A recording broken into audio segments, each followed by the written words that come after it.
तो चैप्टर शुरू करेंगे कंस्ट्रक्शन का।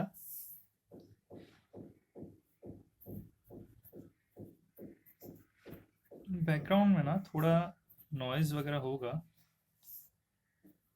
क्योंकि चैप्टर हम कंस्ट्रक्शन का काम कर रहे हैं और बैकग्राउंड में थोड़ा कंस्ट्रक्शन का काम भी चल रहा है, तो इस वजह से है ना आवाज़ आ सकती है। एनीवे, 10th चैप्टर है आपके एनसीईआरटी टेक्स्ट बुक के हिसाब से। कंस्ट्रक्शन वर्ड का मीनिंग क्या है? आप देखते हैं कि बिल्डिंग वगैरह हो गए कि दुकान वगैरह हो गए या किसी भी फ्रेमवर्क में जब कोई चीज़ एक चाहे 2D पे हो या 3D पे हो, जब किसी चीज़ को बनाने की कोशिश की जाती है, मान लीजिए एक सिंपल सा लकड़हार है या कारपेंटर, जब वो एक क्यूब या क्यूबॉइड, यहाँ पे ये क्यूबॉइड है ठीक है, क्योंकि सारे साइड्स इसमें ये एक रेक्टेंगुलर बॉक्स की तरह है। क्यूब में क्या होता है कि सारे ही साइड्स सेम होंगे। यहाँ पे क्या है कि जो ये ए साइड है ये बी साइड से अलग है, तो ये क्यूबॉइड आपका बन रहा है। तो इस क्यूबॉइड को बनाने के लिए जो ये अलग अलग शीट को जोड़ के कीला वगैरह मार के इसमें नेल्स का इस्तेमाल करके ये कहीं एक कंस्ट्रक्ट किया गया है इसको, ठीक है। उसी तरीके से जब एक समय ऐसा था कि हमेशा है ना सभी के पास ये मेजरिंग टेप जो होते हैं ना, जहाँ पे आप या स्केल की 1 सेंटीमीटर मार्क करके आपको मिल जाता है, जब ये ना हो तो जुगाड़ जिसको कहते हैं ना, कि जुगाड़ से किस तरीके से काम नहीं रुकना चाहिए और काम कंटिन्यू। कंपनी में जब जाओगे ना, अगर जब आपकी जॉब लगेगी या जब आप अच्छे पोस्ट पे आईआईटी क्लियर करने के बाद जब एक मैनेजर की पोस्ट आप वहाँ पे हैंडल करोगे, तो वहाँ आप देखोगे कि जो निचले लेवल पे वर्कर्स होते हैं ना, कंपनी में कहने के लिए रूल्स एंड रेगुलेशंस बहुत होते हैं कि इस तरीके से काम करना चाहिए। सारे फ्रेमवर्क जो लॉज है रेगुलेशंस हैं ये सारे सामने आपको रख दिए जाते हैं, बट रियलिटी में पीठ पीछे कोई वो रेगुलेशन को फॉलो करके काम नहीं करता है। क्यों? क्योंकि उससे काम लेट होता है। इस वजह से क्या है ना कि रफा दफा करो ये सारे रेगुलेशंस, कुछ भी जुगाड़ से काम चल रहा है। तो उसी तरीके से कंस्ट्रक्शन में ये कुछ एक जुगाड़ू चीज ही हम सीखने वाले हैं यहाँ पे। और इस टॉपिक में वैसे तो कई सारे जुगाड़ यहाँ बनाए जा सकते हैं या हैं, पर जो आपको सीखना है वो है कि ट्राइंगल हो गया या एक लाइन को किस तरीके से डिवाइड करते हुए चलना है, कि जहाँ पे आपको अगर डायमेंशन नहीं भी दिया गया है और पर्टिकुलरली कोई भी एक लाइन में ड्रॉ कर देता हूँ, मान लो इस लाइन को मैंने ड्रॉ कर दिया यहाँ पे, अब इसको मैं आपसे कहूँ कि मुझे इस तरीके से इसमें डिवीजन करके दो जहाँ पे मैं 3/4 की मार्किंग मुझे चाहिए। तो आपके पास अगर स्केल नहीं है, मान लो ये कितने सेंटीमीटर का होगा, 1 2 3 4 5 6, रफली 7, तो 7 सेंटीमीटर अगर है, ठीक है, तो 7 सेंटीमीटर का अगर हम 3/4 निकालते हैं तो नियर अबाउट कितना आएगा, 5.5 5 के आसपास। तो 5 सेंटीमीटर अब आप मार्क करने बैठोगे तो कहीं ना कहीं आप ऊंच नीच इसमें करोगे, ठीक है, मिस्टेक होंगी इसमें। शायद यहाँ पे मार्किंग आनी चाहिए बट आपकी यहाँ कहीं हो जाएगी। तो इस वजह से क्या है ना कि हमें एक प्रॉपर मेथड कुछ ऐसा होना चाहिए जिसके चलते हमारा मिस्टेक हो ही ना। ये कैसे होगा? अब देखो, यही लाइन को हम कंस्ट्रक्ट करना चाहते हैं और इसको डिवाइड करना चाहते हैं 3/4 को, ठीक है। हमारा मेन जो एम क्या है यहाँ पे, हमारा एम है to divide a line segment. Line segment और लाइन के बीच में क्या डिफरेंस है बच्चों? ये इससे पहले वाला चैप्टर जो था, इससे पहले से मेरा मतलब है कि सर्कल वाले चैप्टर में वहां मैंने समझाया था, लाइन में आपका नॉन एंडिंग पार्ट होता है और लाइन सेगमेंट में एक पर्टिकुलर डायमेंशन दिया गया होता है, पर्टिकुलर लेंथ होता है, वहां पे आपको दो फुल स्टॉप है वहां पे, या यूं कह लीजिए कि ये एक पर्टिकुलर लेंथ है। तो जब एक स्पेसिफिक लेंथ आपको दिया जाता है तो वो बनता है आपका सेगमेंट। जब लेंथ नहीं है, सिर्फ एक कह दिया गया है कि इस दिशा में, तो जब इस दिशा में कह दिया गया है एक्स एक्सिस वाई एक्सिस या जो भी एबीसीडी जो भी एक्सिस हो, तो वो लाइन सेगमेंट आपका होता है। खैर, हमारा मेन पर्पस क्या है? To divide a line segment in a given ratio. Ratio चाहे जो भी हो, 2:3 हो, 2:3 भी ले सकते हैं, यहाँ पे 3:4 भी ले सकते हैं, बट यहाँ पे हम कोशिश करेंगे कि 3:4 लेके ही काम करें। ये आपका मेन लाइन है, इसके ऊपर आपको आपके इंजीनियर ने कह दिया कि काम करो, इसको डिवाइड कर दो। अब आपके पास आज मेजरिंग टेप आप लाना भूल गए, आप एक साइट पे, सिविल इंजीनियरिंग के साइट पे आप काम कर रहे हो, और 3/4 में आपको डिवाइड करना है इस चीज़ को, ठीक है। अब जुगाड़ू बंदा क्या करेगा, वो है ना स्ट्रेट एक लाइन कहीं से भी ड्रॉ कर देगा, कुछ भी एंगल हो, कोई मतलब नहीं पड़ता, कुछ भी एंगल से यहाँ से ना आप लाइन इस तरीके से ड्रॉ कर दोगे। अब स्केल भी आपके पास नहीं है, स्केल होता तो शायद मेजरमेंट करके आप कर भी देते, आपके पास एक लकड़ी बस पड़ा है जो कि स्ट्रेट है, बस यही आपके पास अवेलेबल ऑप्शन है आपके सामने अभी। तो हम क्या करेंगे ना, यहाँ पे एक काम करते हैं, इस ढक्कन की मदद से पेन का जो कैप है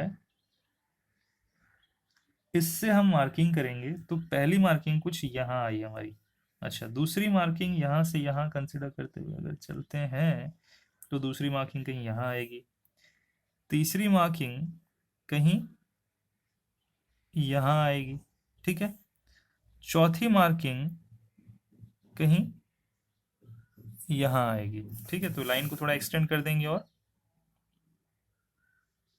स्टेप्स को ध्यान से देखिएगा। अच्छा, ये दो, 1 2 3 4, 1 2 3 4, ये 4 में हमने डिवाइड क्यों किया इसको ना, वो इसलिए क्योंकि हमसे पूछा गया था 3/4। तो 3/4 में मतलब कि इसको 3 डिवीजन चाहिए टोटल 4 में से, वहां पे मार्किंग ये करना चाहता है।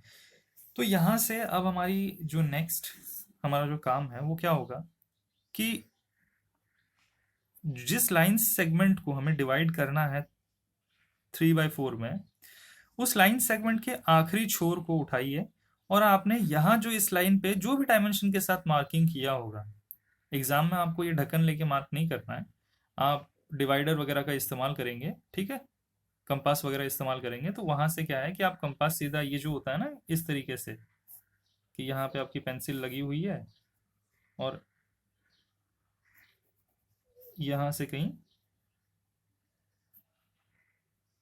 आपकी नोक है, इस नोक को यहाँ पे रखोगे, ये पेंसिल की मार्किंग यहाँ पे रखोगे, एक लाइन मार दोगे, फिर इसको उठाओगे, मेजरमेंट बिल्कुल चेंज नहीं करना है, और रैंडम कोई भी मेजरमेंट ले सकते हो, यहाँ पे मार्क कर दिया, फिर तीसरा यहाँ से उठाया, यहाँ पे मार्क कर दिया, तीसरा यहाँ से उठाया, फिर चौथा यहाँ पे मार्क कर दिया। इस तरीके से ना इक्वल डायमेंशन मिल जाएगा। अब ये इक्वल डायमेंशन चाहे यहाँ तक मैं खींचूं या यहीं तक में मैं 4 डिविजन कर दूं, कोई फर्क नहीं पड़ता इससे।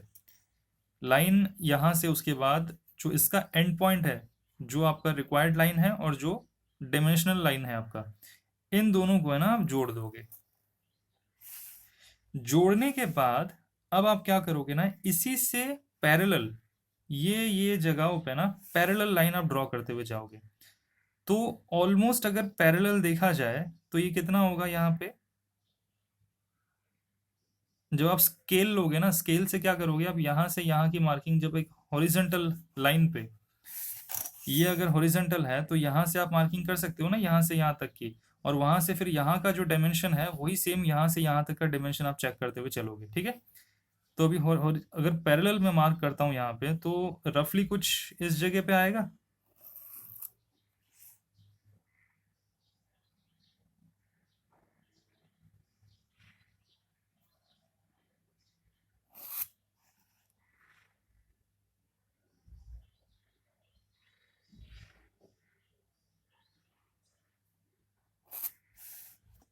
कुछ आया? तो इस तरीके से जब करते हैं ना पैरेलल लाइंस एक दूसरे को, तो आपका ये जो मेन लाइन सेगमेंट था, ये मेन लाइन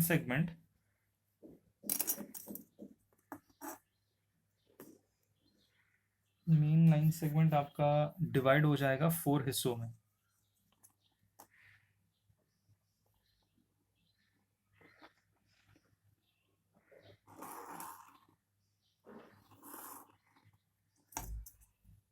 ये कितना है, first, second, third and fourth. तो इंजीनियर की रिक्वायरमेंट क्या थी, ये 3/4 में डिवाइड करना, तो हो गया 3/4। ये उसकी मेन पॉइंट थी जहाँ से उसको रिक्वायरमेंट थी कि डिवीजन यहाँ से मुझे करना है 3/4। इतना अगर चीज़ आप समझ गए, ठीक है, तो मतलब आपकी कहानी यहाँ कंस्ट्रक्शन की यहीं पे ख़त्म हो गई। कंस्ट्रक्शन में इससे ज़्यादा और कुछ समझना नहीं है, कुछ देखना नहीं है। बेसिक कंसेप्ट अगर क्लियर है ना, इसके आगे का न्यूमेरिकल आराम से निकलेगा। ठीक है, एक न्यूमेरिकल देख लेते हैं।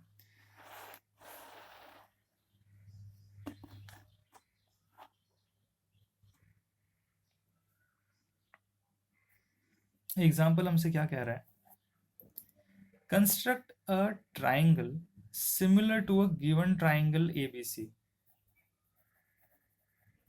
Construct a triangle similar to a given triangle ABC। Marking के साथ दिया है कि ABC के बराबर ऐसा एक ट्राइंगल बनाओ with its side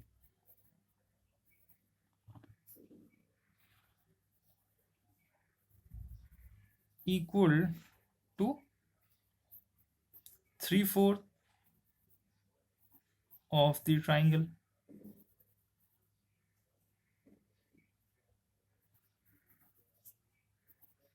ABC। Question कहना क्या चाह रहा है, रफ में अगर मैं इसको समझाऊं सीधी तौर पे, ये कह रहा है कि अगर एक ट्राइंगल आपके पास है ABC, ठीक है, मुझे हूबहू एक और ट्राइंगल चाहिए जो इसका 3/4 हो। तो अगर ये पूरा ट्राइंगल 1 है, 3/4 का मतलब क्या होता है, 0.75 या 75% होगा। 100% का 75% अगर हम कंसिडर करते हुए चलते हैं तो ये हमारा क्या 3/4 होता है। अब 3/4 अगर है, चाहे मैं यहां से कंसिडर कर लूं इसको कि इसी ट्राइंगल के अंदर 4 हिस्सा इसको करके 3/4 हिस्सा अगर मैं ले लेता हूं फ्रैक्शन, तो क्या ये मेरा 75% या 3/4 बनेगा। अगर इतनी बात आप समझ रहे हैं कि ये हमसे पूछ क्या रहा है, हमसे चाहता क्या है, तो आगे इसको करना कैसे है, ये चीज आप समझते हैं। वही सारा नक्शाबाजी जो भी अभी इससे पहले हमने देखा ना, वही काम करेंगे। मैं इधर रफ में सिर्फ आपको ड्रॉ करके समझा देता हूँ। बाकी क्योंकि पेन पेपर पेंसिल या स्केल जो भी यूज करना है वो आप बखूबी अपने हिसाब से देखिए। एक लाइन सिंपल सा मैंने ड्रॉ कर दिया, ठीक है। इस लाइन पे ये कौन सा है, ये एक लाइन सेगमेंट है हमारा, और एक रैंडम लाइन कहीं पे मैंने मार्क किया, ठीक है। अब ये वापस 3/4 पूछा है ना, तो मतलब कि ये 4 हमारे लिए इंपॉर्टेंट है। जो डिनोमिनेटर होता है ये बड़ा इंपॉर्टेंट होता है हमारे लिए। तो 3/4 के हिसाब से इसको 4 हिस्सों में हमें पहले तो डिवाइड करना है, ठीक है। ट्राइंगल ABC का कोई लेंथ हमें दिया नहीं है, दैट मीन्स कि ये सिर्फ सिमिलर चाहता है जो 3/4 हो। इसमें कोई कंस्ट्रक्शन का ऐसा 3 सेंटीमीटर 5 सेंटीमीटर की साइड होनी चाहिए, या इक्विलेटरल ट्राइंगल होना चाहिए, या आइसोसेलेस ट्राइंगल होना चाहिए, ऐसा कुछ नहीं पूछा इसने, कुछ नहीं बताया हमको। तो हम क्या करेंगे, सिंपल सा हमें एक पहले तो ट्राइंगल उठाना है। उस ट्राइंगल को उठाने के लिए ये क्योंकि 3/4 बोला है, तो पहले तो इस लाइन सेगमेंट को ना 4 हिस्सों में पहले तो डिवाइड करिए। 4 हिस्सों में कैसे डिवाइड होगा ये, एक एक्स्ट्रा लाइन सेगमेंट आप कहीं पे भी किसी भी एंगल पे, रैंडम एंगल, रैंडम एंगल कुछ पे भी मार्क कर दो।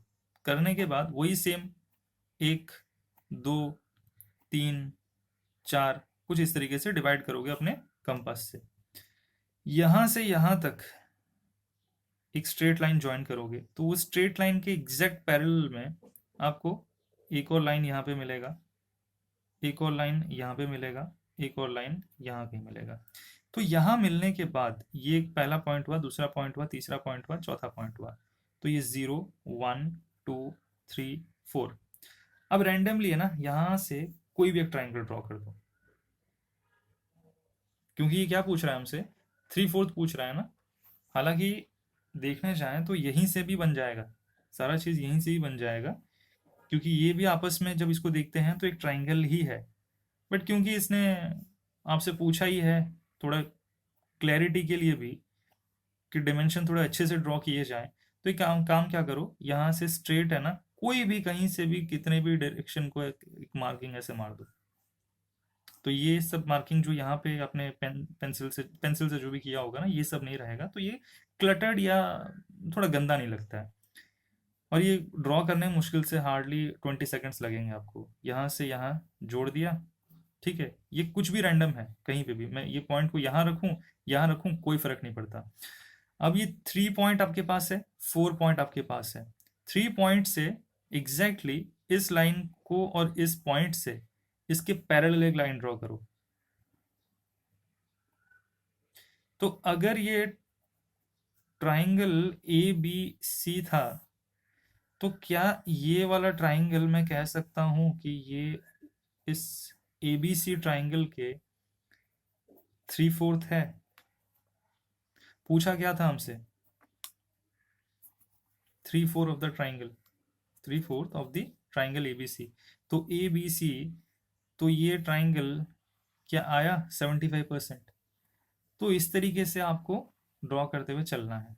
अच्छा, एक और चीज़ है इसमें, ध्यान किस चीज़ को रखते हुए चलना है, जब आप लाइन सेगमेंट के हिसाब से एक ये एक्स्ट्रा ये जो एंगल क्रिएट करते हैं ना, ये एंगल को हमेशा एक्यूट एंगल रखना। एक्यूट एंगल से मेरा मतलब है जो less than theta less than 90 degree, ठीक है, ये ध्यान रखना है। तो पहला स्टेप क्या था हमारे लिए? पहला स्टेप है, पहले तो ड्रॉ अ लाइन सेगमेंट, ठीक है। स्टेप 1 क्या है? Draw a line segment. Step 2 क्या है? Draw acute angle.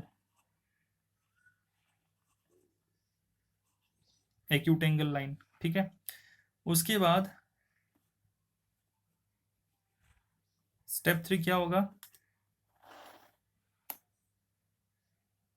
क्या होगा?